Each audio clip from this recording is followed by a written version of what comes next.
Hello everyone, this is Sudhir and welcome to our YouTube channel. Today we discuss chapter number 3 most important question को discuss करेंगे आज। और mainly जो discuss करेंगे बेटा वो करेंगे आज हिंदी का क्वेश्चन। और जो नेक्स्ट जो लाइव क्लास होगी उसके अंदर हम जो डिस्कस करेंगे वो इंग्लिश में करेंगे। तो काफ़ी बच्चों को प्रॉब्लम हो रही थी कि सर आप हमें हिंदी में कराइए। तो ये जो लाइव क्लास है ये केवल आज चैप्टर नंबर 3 की ही जो इम्पोर्टेंट जो क्वेश्चन है उनकी है, और सिर्फ इम्पोर्टेंट क्वेश्चन ही है और साथ में उसके आंसर है वो मैंने यहाँ पे लिख रखे हैं, आप देख सकते हैं अपनी स्क्रीन के ऊपर। और साथ के साथ कल जो लाइव क्लास होगी उसके अंदर हम जो क्वेश्चन जो कराएंगे वो कराएंगे इंग्लिश में, और दोनों को मैं मिक्स कराने की भी कोशिश करूँगा। इंग्लिश और हिंदी के अंदर मैं दोनों को मिक्स भी कराऊँगा आपको। एक बार जब हमारी जो टेस्ट सीरीज़ हैं वो चलेंगे तो उसके अंदर मैं आपको मिक्स भी कराऊंगा।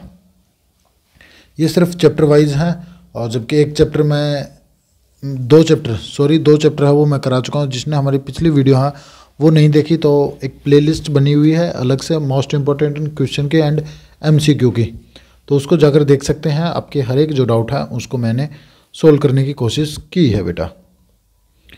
तो चलिए आज स्टार्ट करते हैं। आज का जो टॉपिक है वो आपको पता चल गया, मोस्ट इम्पोर्टेंट जो क्वेश्चन है उन्हीं को डिस्कस किया जाएगा बेटा।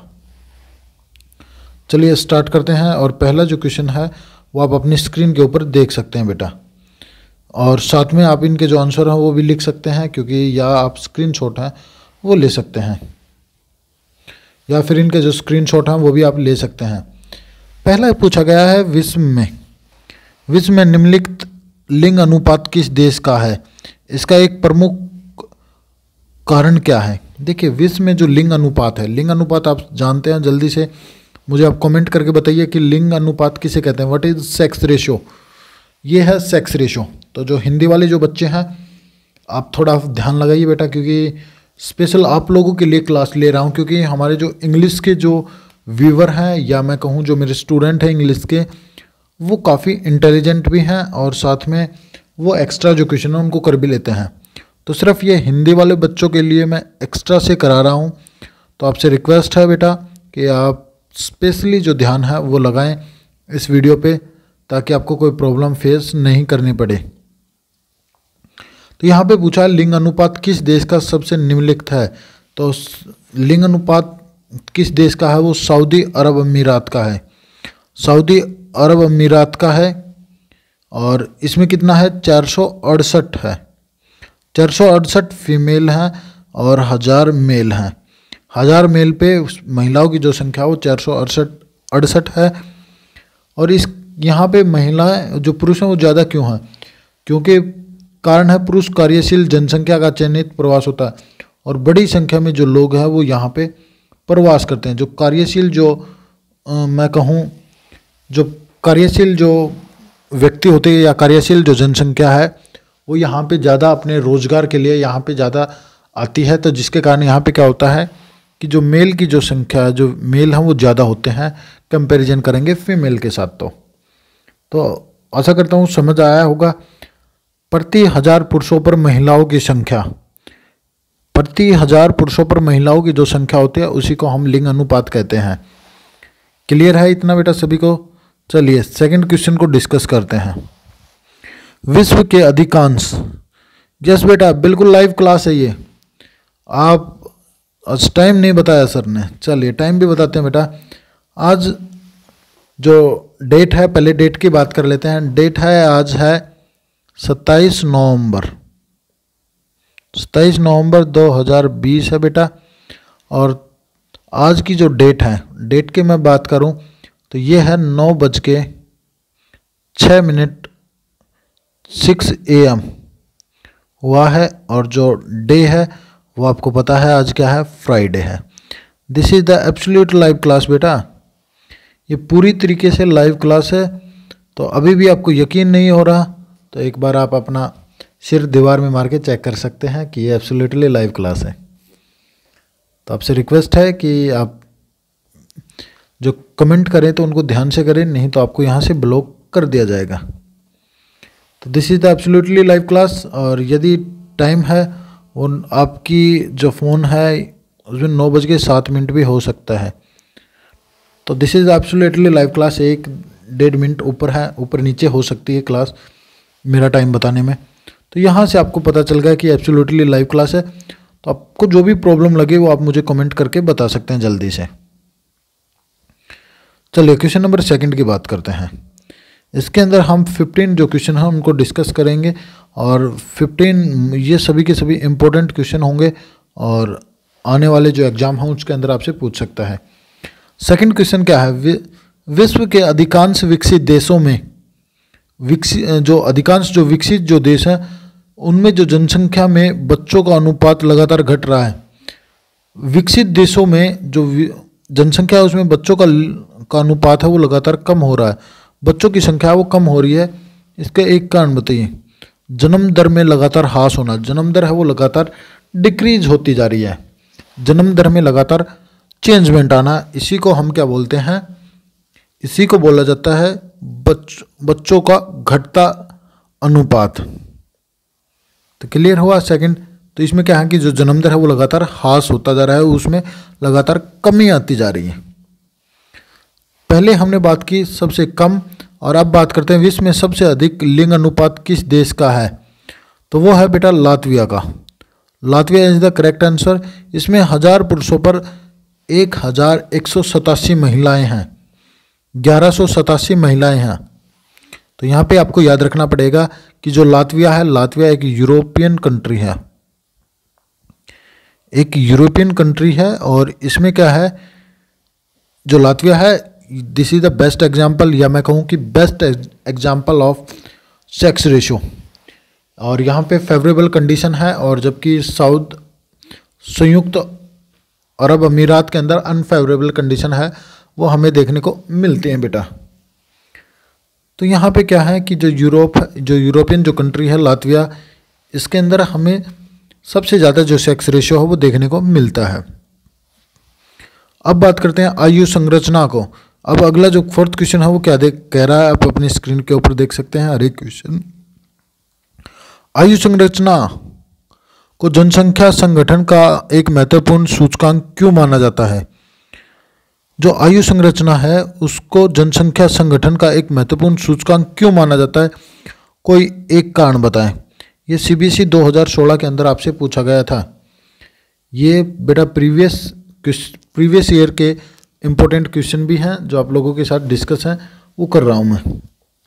तो आपसे रिक्वेस्ट है कि वीडियो को पूरा देखें और जो इम्पोर्टेंट जो क्वेश्चन है उनको आप राइट डाउन है वो कर सकते हैं। जनसंख्या अनुमान के लिए विभिन्न वर्गों के लोगों की संख्या जानने के लिए और भविष्य की योजना प्रक्रिया में मदद के लिए। कि देखिए यहाँ पे क्या कह रहा है कि विभिन्न आयु वर्गों के लोगों की संख्या को जानने के लिए, कि कितने बच्चे हैं, कितने बूढ़े हैं, कितने वयस्क हैं, ये सारी चीज़ें जानने के लिए हमें आयु संरचना की आवश्यकता वो पड़ती है, या एक महत्वपूर्ण सूचकांक है जनसंख्या संगठन का। और भविष्य में योजना प्रक्रिया में मदद के लिए, कि भाई किसके लिए हमें कौन सी जो योजना है वो बनानी चाहिए, किसको कौन कौन सी जो परेशानी है वो हो रही हैं, इसके लिए भी हमें आवश्यकता है वो पड़ती है बेटा। अगला जो क्वेश्चन आता है वो है वृद्ध होती जनसंख्या से क्या तात्पर्य है। वृद्ध आप जानते हैं कि वृद्ध क्या होती है। वृद्ध होती है एक तरह से बूढ़ी जनसंख्या, जो बूढ़े लोग होते हैं उनको वृद्ध बोलते हैं। वृद्ध होती जनसंख्या से आपका क्या तात्पर्य है। तो जनसंख्या वृद्ध होना एक ऐसी प्रक्रिया है जिससे बुजुर्ग जनसंख्या का हिस्सा अनुपात की दृष्टि से बड़ा हो, कि जिसमें बुजुर्गों की जो संख्या है, एक एज्ड जो पीपल हैं उनकी जो संख्या है वो ज़्यादा हो की दृष्टि से है। विश्व के अधिकांश देशों में उच्च जीवन प्रत्याशा दर का मतलब होता है एवं निम्न जन्म दर के कारण उच्च आयु वर्ग की जनसंख्या बढ़ जाती है। देखिए इसके 2 कारण हैं। अधिकांश विश्व के देशों में जीवन प्रत्याशा दर की जो जीवन जीने की जो आयु है वो काफ़ी अधिक होती है, और इसी के कारण क्या होता है, इसी के कारण हमें देखने को मिलता है क्या, वृद्ध जनसंख्या, या बूढ़ी जनसंख्या और निम्न जन्म दर के कारण भी हमें जो एज्ड जो पॉपुलेशन है वो हमें ज़्यादा देखने को मिलती है बेटा। तो क्लियर हुआ होगा यहाँ से। चलिए आगे देखते हैं। आगे क्या पूछ रखा है, आयु पिरामिड, आयु लिंग पिरामिड या संरचना का अभिप्राय स्पष्ट कीजिए, या उससे आप क्या समझते हैं ये आपको बताना है। तो जल्दी से आप मुझे कमेंट करके बता सकते हैं, क्योंकि देखिए मैं काफ़ी डिटेल में ये चीज़ें हैं वो आपको करा चुका हूँ। जनसंख्या की आयु लिंग संरचना का अभिप्राय विभिन्न आयु वर्गों में स्त्री एवं पुरुषों की संख्या से है। विभिन्न आयु वर्गों में अलग अलग एज ग्रुप आपने पढ़े होंगे, और जैसे 0 से लेकर 14 तक पढ़ी होंगी, और 15 से लेकर 59 तक पढ़ी होगी, और 60 प्लस पढ़ी होगी। ये 3 एज ग्रुप पढ़ी हैं। इन एज ग्रुप के अंदर महिला और पुरुषों की जो संख्या होती है उसी को हम आयु लिंग पिरामिड के नाम से जानते हैं। पिरामिड का प्रयोग जनसंख्या की आयु लिंग संरचना को दर्शाने के लिए किया जाता है। इनमें क्या है कि जो आयु लिंग संरचना है उसको दर्शाने के लिए किया जाता है, और इसमें राइट साइड आप याद रख सकते हैं कि जो पिरामिड है उसकी राइट साइड में वुमेन होती हैं, महिलाएं होती हैं, और जबकि लेफ्ट साइड में पुरुषों को शो किया जाता है, जो मैन होते हैं उनको शो किया जाता है। तो आपसे ये भी पूछ सकता है कि लेफ्ट साइड में क्या किनको शो किया जाता है, और राइट साइड में लेफ्ट और राइट में किन किन को शो है वो किया जाता है, ये आपसे अलग से भी पूछ सकता है। तो क्लियर हुआ होगा 8th क्वेश्चन सभी को बेटा। क्वेश्चन नंबर 9 की बात करते हैं। क्वेश्चन नंबर 9 क्या है, लिंग अनुपात क्या है। लिंग अनुपात क्या है इसका सूत्र लिखें, इसका जो फॉर्मूला है वो भी आपको लिखना है। पहली बात तो है लिंग अनुपात क्या है, जल्दी से आप मुझे बताइए लिंग अनुपात है क्या बेटा। प्रति 1000 पुरुषों पर स्त्रियों की संख्या को लिंग अनुपात कहते हैं। ये मैं आपको पहले भी करा चुका हूँ बेटा कि लिंग अनुपात किसे कहते हैं। तो प्रति 1000 पुरुषों पर स्त्रियों की संख्या को लिंग अनुपात कहते हैं, और ये 2 तरीके से निकाला जाता है बेटा। विश्व में इसके लिए 2 फॉर्मूले हैं वो इस्तेमाल किए जाते हैं। पुरुष जनसंख्या अपॉन में स्त्रियों की जनसंख्या मल्टीप्लाई बाई 1000, या प्रति 1000 स्त्रियों पर पुरुषों की संख्या। और दूसरा क्या है, दूसरे के अंदर है स्त्रियों की संख्या अपॉन में पुरुषों की संख्या इंटू में 1000। दिस इज 2 फॉर्मूले to calculate the sex ratio.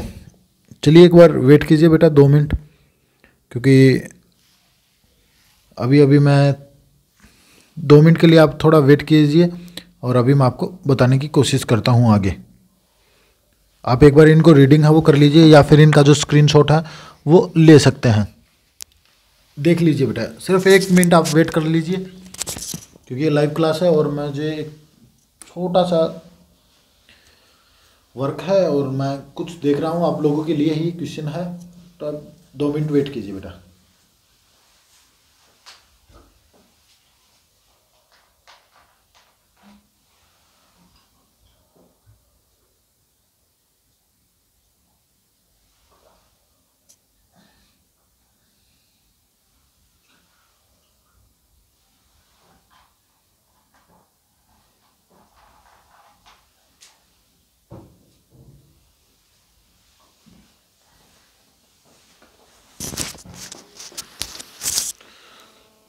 चलिए, थैंक यू बेटा वेट करने के लिए। तो 9 क्वेश्चन तक मैं करा चुका हूँ आप लोगों को, और काफ़ी आपको आसानी से समझाया भी है, मैंने आंसर भी लिखे हैं। फिर भी किसी को समझ नहीं आया तो आप मुझे कमेंट करके या मेरे पर्सनल नंबर पे मुझे कॉल या मैसेज करके पूछ सकते हैं, मैं ताकि आपकी जो प्रॉब्लम है उनको आसानी से सॉर्ट आउट कर सकूं। चलिए क्वेश्चन नंबर 10 और 11 को देखते हैं। पहले देखते हैं क्वेश्चन नंबर 10 को। 10 क्या है, विश्व के कितने देशों में लिंग अनुपात अनुकूल है, वह कितने देशों में प्रतिकूल है। प्रतिकूल और अनुकूल अनुकूल होता है फेवरेबल और दूसरा होता है नॉन फेवरेबल। एक होता है फेवरेबल। फेवरेबल कंडीशन वो होती है जिसमें महिलाओं की संख्या ज़्यादा होती है पुरुषों से, और ये वो देश हैं जिसमें पुरुषों की संख्या, इसमें जो मेल हैं उनकी संख्या ज़्यादा होती है और फीमेल की संख्या कम होती है। और इसमें मेल की संख्या कम होती है और फीमेल की संख्या ज़्यादा देखने को मिलती है। अनुकूल हैं 139 देश और प्रतिकूल हैं उसके बिल्कुल अपोजिट, वो हैं 72 कंट्री, 72 देश। तो एमसीक्यू के अंदर आपसे इनके बारे में पूछ सकता है कि आप बताइए कि फेवरेबल कंट्री कितनी है और अनफेवरेबल कंट्री कितनी है। ये एमसीक्यू के अंदर भी आपसे पूछ सकता है और मैं एमसीक्यू कराऊंगा बेटा, आप टेंशन न लें। आज इसके आप केवल हिंदी के अंदर क्वेश्चन करेंगे और कल जो करेंगे वो करेंगे इंग्लिश के अंदर। आज हिंदी के अंदर करेंगे और कल जो करेंगे वो करेंगे इंग्लिश के अंदर। फिर इसके बाद मैं आपको एमसीक्यू कराऊंगा। तो मतलब फ्राइडे को, सैटरडे को जो होगा वो होगा इंग्लिश में, और ये जो चैप्टर है कोशिश करूंगा कि मैं कंप्लीट करा चुका हूँ। जो ये चैप्टर है उसको मैं जल्दी से जो कंप्लीट है वो करा सकूँ। सैटरडे को जो क्लास होगी वो इंग्लिश में होंगी, इन क्वेश्चनों को हम इंग्लिश में कराएंगे। और आप जो हिंदी वाले जो बच्चे हैं, आपसे रिक्वेस्ट है कि वो वीडियो भी ज़रूर देखें, वो वाली वीडियो है उसको भी ज़रूर देखें, ताकि आपको कुछ एक्स्ट्रा जो क्वेश्चन है वो क्या पता देखने को मिल जाए उस क्लास के अंदर भी। चलिए बेटा क्वेश्चन नंबर 11 की बात करते हैं। क्वेश्चन नंबर 11 क्या है? जो क्वेश्चन नंबर 11 आपसे पूछ रखा है वो पूछ रहा है किसके बारे में? यूरोप के कुछ देशों में लिंग अनुपात स्त्रियों के पक्ष में क्यों पाया जाता है। कह रहा है कि जो यूरोप जो कंट्री हैं, यूरोपियन जो कंट्री हैं, उनके अंदर स्त्रियों की संख्या ज़्यादा होती है, या मैं कहूँ कि जो लिंग अनुपात है वो अनुकूल देखने को मिलता है यूरोपियन कंट्री के अंदर। ऐसा क्यों है उसके पक्ष में उत्तर दीजिए। तो यूरोप के कुछ देशों में महिलाओं का सामाजिक और आर्थिक स्तर ऊंचा है। जो सामाजिक और जो आर्थिक जो स्तर है वो काफ़ी बेहतर है, या मैं कहूँ कि ऊंचा है। तो इसी के कारण काफ़ी अच्छी इकोनॉमिक्स एंड सोशल कंडीशन है। इसके कारण माना जाता है कि यहाँ की जो सेक्स रेशो है वो काफ़ी बेटर देखने को मिलता है, काफ़ी अच्छा देखने को मिलता है। क्या? लिंग अनुपात। दूसरा जो क्वेश्चन आता है दूसरा जो पॉइंट है वो है पुरुषों के उत्प्रवास के कारण। यहाँ पे क्या होता है कि बड़ी संख्या में जो लोग हैं वो प्रवास कर जाते हैं, एक अपने देश को छोड़कर दूसरे एशियन जो देश हैं, एशिया जो कंट्री के जो देश हैं उनके अंदर प्रवास कर जाते हैं। वो यूरोप को से एशिया चले जाते हैं। तो यही कारण है कि वो एक देश से दूसरे देश है वो प्रवास कर जाते हैं बेटा। तो क्लियर हुआ होगा ये सभी को। अब ये हैं 5 नंबर के 5 नंबर के जो क्वेश्चन है वो स्टार्ट हो जाते हैं, और ये आपसे कहीं ना कहीं पूछे गए हैं। आपसे जो क्वेश्चन है वो पूछ रखा है विश्व के विभिन्न भागों में आयु लिंग में असंतुलन के उत्तरदायी कारकों का वर्णन करें। कि कौन से जो फैक्टर हैं कि जो लिंग अनुपात को, जो आयु लिंग है उसके असंतुलन का उत्तरदायी है। पहला तो है जन्म दर व मृत्यु दर। क्या है बेटा? जन्म दर है और मृत्यु दर है। विकासशील देशों में मृत्यु दर अधिक होने के कारण लिंग अनुपात में असंतुलन होता है। जो विकासशील जो देश हैं उनमें क्या ज़्यादा देखने को मिलती है? मृत्यु दर अधिक होने के कारण हमें यहाँ पे लिंग अनुपात है उसमें असंतुलन देखने को मिलता है। पुरुष जन्म और स्त्रियां जन्म से अधिक होता है। जो पुरुषों का जो जन्म है वो स्त्रियों के जन्म से अधिक होता है, और समाज में स्त्रियों को गौण समझा जाता है। गौण का मतलब होता है एक टाइप से हम ये कहूँ कि मैं ज़्यादा जो प्रीफरेंस है वो नहीं दी जाती, उनको नेगलेक्ट ही किया जाता है। तो देखिए क्या होता है कि जो विकासशील जो देश है, मेन आपको याद रखना है कि जो विकासशील देश हैं उसमें मृत्यु दर अधिक होती है, और एक टाइप से ये देश अब पुरुष प्रधान होते हैं और साथ में क्या होते हैं, पुरुष प्रधान होते हैं, और इसमें महिलाओं की जो स्थिति है वो काफ़ी दयनीय होती है, या इनको समाज में गोना समझा जाता है, गौण समझा जाता है। दूसरा जो फैक्टर आता है वो आता है प्रवास। प्रवास क्या होता है? प्रवास होता है बेटा एक स्थान से दूसरे स्थान पर जाकर रहना या बसना प्रवास कहलाता है। प्रवास के कारण कोई भी उद्भय व गंतव्य दोनों में लिंग अनुपात प्रभावित होता है। जब वो एक स्थान से दूसरे स्थान पे जब जाते हैं, सपोज कर लीजिए उन्होंने एक प्लेस से वो बी प्लेस पे गए, तो यहाँ भी गए, तो इसका भी जो सेक्स रेशियो है वो भी इफ़ेक्ट हुआ, और यहाँ का भी जो सेक्स रेशियो है वो भी इफ़ेक्ट हुआ। यहाँ पे पुरुषों की संख्या बढ़ी और यहाँ पे पुरुषों की संख्या में कमी देखने को मिली। यहाँ कमी और यहाँ बढ़ोतरी आपको देखने को मिली बेटा। तो आपको क्लियर हुआ होगा। रोजगार व शिक्षा के कारण पुरुष प्रवास अत्यधिक होता है। जो पुरुष हैं वो सबसे ज़्यादा जो प्रवास हैं दो कारणों से करते हैं, रोजगार के लिए और शिक्षा के लिए। शिक्षा के कारण पुरुष सबसे ज़्यादा जो प्रवास हैं वो करते हैं। तो यहाँ तक क्लियर है सभी को बेटा? एक बार जल्दी से मुझे कमेंट करके बता दीजिए, और वीडियो को अभी तक लाइक नहीं किया है तो लाइक और शेयर कर दीजिए। चलिए बेटा, अगला जो है वो आता है हमारा ग्रामीण व नगरीय जीवन। ग्रामीण व नगरीय जीवन, गांव के लोग रोजगार व सुख सुविधाओं के कारण क्या है कि गांव के लोग रोजगार व सुविधाओं के कारण नगरों में जाकर बस जाते हैं। हम क्या करते हैं, हमारे पास जो गांव होते हैं, जो ग्रामीण जो क्षेत्र होते हैं, उनमें ज़्यादा चिकित्सा सेवाएं या फिर मैं कहूँ कि शिक्षा, कुछ कारण होते हैं जैसे हेल्थ, स्वास्थ्य सेवाएं, एजुकेशन, या मैं कहूँ पार्क, या फिर अदर, या फिर जॉब, या मैं कहूँ कि हेल्थ हो गई, एजुकेशन हो गई, या फिर लिविंग स्टैंडर्ड को बेटर करने के लिए, लिविंग स्टैंडर्ड को बेटर करने के लिए गांव से लोग शहरों की तरफ प्रवास करते हैं। और जिसके कारण क्या हो रहा है कि जो नगरीय जीवन है उसमें जो लिंग अनुपात है उसमें अंतर है वो हमें देखने को मिलता है। तो यहाँ तक क्लियर हुआ सभी को बेटा? आगे देखते हैं। अगला जो पॉइंट आता है इसको मैं एक बार रिमूव कर देता हूँ। सामाजिक आर्थिक स्थिति।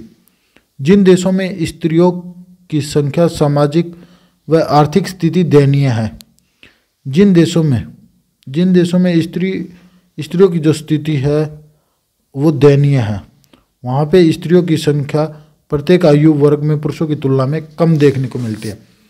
जिन देशों में महिलाओं के साथ शोषण या मैं कहूँ कि अलग अलग तरह की जो घटनाएं हैं वो होती हैं या उनकी स्थिति दयनीय है, उनके साथ अत्याचार होता है, तो वहाँ पे स्त्रियों की संख्या कम देखने को मिलती है प्रत्येक आयु वर्ग में पुरुषों की तुलना में। कोई भी आयु वर्ग हो उसके अंदर आपको पुरुषों के कंपैरिजन में, पुरुषों की तुलना में महिलाओं की संख्या आपको कम देखने को मिलेगी, चाहे वो 0 से लेकर 14 हो या 15 से लेकर 59 हो या 60 प्लस हो, इनमें महिलाओं की संख्या कम देखने को हमें मिलती है। अगला क्या है, अगला जो क्वेश्चन है, और ये क्वेश्चन है हमारा 14, प्रतिकूल लिंग अनुपात तथा अनुकूल लिंग अनुपात में अंतर स्पष्ट कीजिए। तो प्रतिकूल वो होता है जिसमें पुरुषों की तुलना में महिलाओं की संख्या कम होती हो। क्या है? प्रतिकूल वो है कि जिसमें महिलाओं की संख्या पुरुषों की तुलना में कम होती हो, और इसकी संख्या कितनी है? 72 है। कितनी है बेटा? विश्व में देशों की संख्या कितनी है? 72 है। ये हम कर चुके हैं बेटा, ये आपने पढ़ा भी होगा। और इसके कारण क्या हैं? कुछ परिस्थितियां जैसे स्त्री भ्रूण हत्या, शिशु मृत्यु दर, स्त्री शिशु हत्या व स्त्रियों के प्रति घरेलू हिंसा के कारण ऐसा होता है। प्रतिकूल, फिर मैं एक बार आपको रिपीट कर रहा हूँ, प्रतिकूल लिंग अनुपात वो होता है जिसमें पुरुषों की तुलना में महिलाओं या स्त्रियों की संख्या कम होती है। और कोई एक कारण नहीं है बल्कि इसके काफ़ी ज़्यादा जो कारण हैं वो आपको देखने को मिलेंगे। स्त्री भ्रूण हत्या, स्त्री शिशु हत्या, स्त्रियों के प्रति घरेलू हिंसा, मारपीट, अत्याचार जो होता है, ये सभी कारण हैं। और 72 देशों का लिंग अनुपात प्रतिकूल है। अनुकूल लिंग अनुपात, अनुकूल लिंग अनुपात जिन देशों में महिलाओं की तुलना में स्त्रियों की संख्या अधिक होती है। जिन देशों में महिलाओं की स्थिति बिल्कुल प्रतिकूल से अपोजिट, यदि आपको एक चीज़ याद है तो आप दूसरी को बिल्कुल अपोजिट कर दीजिए और कुछ जो डाटा है उनको आप याद रख सकते हैं। आपसे यहाँ पे पूछेगा कि अनुकूल लिंग अनुपात किसे कहते हैं, ये क्या होता है, तो आप बता सकते हैं जिन देशों में पुरुषों की तुलना में महिलाओं की संख्या अधिक हमें देखने को मिलती है। जैसे अभी हमने पढ़ा था लातविया के बारे में। और संयुक्त अरब अमीरात, संयुक्त अरब अमीरात प्रतिकूल में आएगा और अनुकूल में आएगा लातविया। और क्या है कि इसकी जो कंडीशन है और इसमें जो स्त्रियों पे शिक्षा, रोजगार और इनके जीवन के विकास की अनुकूल दिशाएं और सरकार की नीतियों के कारण ही यहाँ पे महिलाओं की संख्या हमें ज़्यादा देखने को मिलती है। और इसमें जो संख्या हमें जो देखने को मिलती है देशों की, ऊपर वाले में 72 थी तो इसमें 139 है, जिसमें जो सेक्स रेशियो वो फेवरेबल है न कि अनफेवरेबल है। चलिए यहाँ तक क्लियर हुआ सभी को? किसी को डाउट है तो बता दीजिए बेटा। नेक्स्ट क्वेश्चन, ये क्वेश्चन नंबर 15 आएगा। यहाँ पे 16 गलती से लिखा गया मेरे से। देखिए बेटा, अब डिस्कस करते हैं। इसमें क्या पूछा गया है, किसी देश में साक्षर जनसंख्या का अनुपात उसके सामाजिक आर्थिक विकास का सूचकांक होता है, कैसे? उचित कारकों द्वारा स्पष्ट कीजिए। देखिए, किसी देश में साक्षर जनसंख्या का अनुपात उसके सामाजिक और आर्थिक विकास का सूचकांक होता है, कैसे? उचित कारकों द्वारा स्पष्ट कीजिए। या फिर इसके और में भी एक क्वेश्चन दिया गया है, संसार के विभिन्न देशों के बीच साक्षरता दर में बड़ी असमानता क्यों है? क्या है? संसार के विभिन्न देशों के बीच साक्षरता दर में बड़ी विभिन्नता क्यों है? क्योंकि देखिए, कुछ देशों में साक्षरता दर आपको अधिक देखने को मिलेगी और कहीं में काफ़ी कम देखने को मिलती है। तो ऐसा क्यों है? तो ये आपको कारण बताने हैं बेटा। आपसे जो कारण है वो पूछ रहा है कि ऐसे क्यों है, तो आप आसानी से बता सकते हैं कि देखिए, हम डिस्कस भी करेंगे अभी। साक्षरता दर किसी भी देश की जनसंख्या का गुणात्मक पहलू है। और किसी भी देश में साक्षर जनसंख्या का अनुपात उसके सामाजिक आर्थिक विकास का सूचकांक होता है, क्योंकि साक्षरता दर को निम्नलिखित कारक प्रभावित करते हैं। पहला पॉइंट हम पढ़ेंगे, आर्थिक विकास का स्तर। अल्प विकसित अर्थव्यवस्था वाले देशों में साक्षरता की निम्न दर तथा उन्नत नगरीय अर्थव्यवस्था, यहाँ पे अर्थव्यवस्था वाले देशों में उच्च साक्षरता दर पाई जाती है। यहाँ पे क्या कह रहा है बेटा, इसने पहले याद रखना है आपको, जो अल्प विकसित जो अर्थव्यवस्था वाले देश होते हैं उनमें साक्षरता निम्न दर की हमें देखने को मिलती है। एक जो उन्नत नगरीय अर्थव्यवस्था वाले देश हैं उनमें साक्षरता दर हमें उच्च साक्षरता दर पाई जाती है। पहला पॉइंट ये तो हो गया आर्थिक विकास का स्तर। दूसरा, नगरीयकरण। जिन प्रदेशों में जनसंख्या का अधिकांश भाग नगरों में निवास करता है वहाँ साक्षरता दर उच्च मिलेगी। जिन देशों में या जिन प्रदेशों में जनसंख्या का अधिकांश भाग नगरों में निवास करता है तो वहाँ की साक्षरता दर हमें उच्च देखने को मिलेगी, जैसे यूरोप के देश। क्लियर हुआ। लेकिन जिन देशों में ग्रामीण जनसंख्या का प्रतिशत अधिक है, वहाँ पे साक्षरता दर आपको निम्न देखने को मिलेगी। तो क्लियर हुआ बेटा इतना। देखिए एक बार मैं आपको समझाने की कोशिश करता हूँ, आप आसानी से समझ जाएंगे। इसने 2 पॉइंट बताए हैं। एक तो बताया है आर्थिक, यहाँ पे देखना बेटा, आर्थिक के अंदर क्या है कि जो विकासशील है, एक तरीके से मैं बात करूं विकासशील, और दूसरा है विकसित। दूसरा क्या है? विकसित है। विकासशील के अंदर तो क्या होगी कि हमें जो साक्षरता दर है, जो साक्षरता दर है वो हमें निम्न देखने को मिलेगी। और दूसरी है यहाँ पे जो साक्षरता दर है वो हमें हाई देखने को मिलेगी। अब है नगरीयकरण। जिन प्रदेशों में जनसंख्या नगरों में अधिक है, तो वहाँ पे हमें साक्षरता दर भी अधिक देखने को मिलेगी। वहाँ पे भी आपको साक्षरता दर अधिक देखने को मिलेगी। और गांव में है या ग्रामीण क्षेत्र में है, ग्रामीण क्षेत्रों में यदि जनसंख्या अधिक है तो वहाँ पे आपको निम्न साक्षरता दर मिलेगी। तो ये आपको क्लियर हुआ होगा बेटा। सभी के सभी मैंने आपको कराने की कोशिश है वो की है। तो बस आज की क्लास जो लाइव क्लास है बस इतना ही आपको कराएंगे। मिलते हैं कल, और उसके अंदर हम जो डिस्कस करेंगे वो करेंगे इंग्लिश के मोस्ट इम्पोर्टेंट क्वेश्चन को ही इसी चैप्टर से। और तो आप वो भी जो क्लास है उसको ज़रूर अटेंड करें। आज के लिए इतना ही, मिलते हैं नेक्स्ट वीडियो में नेक्स्ट लाइव क्लास के साथ। Thank you.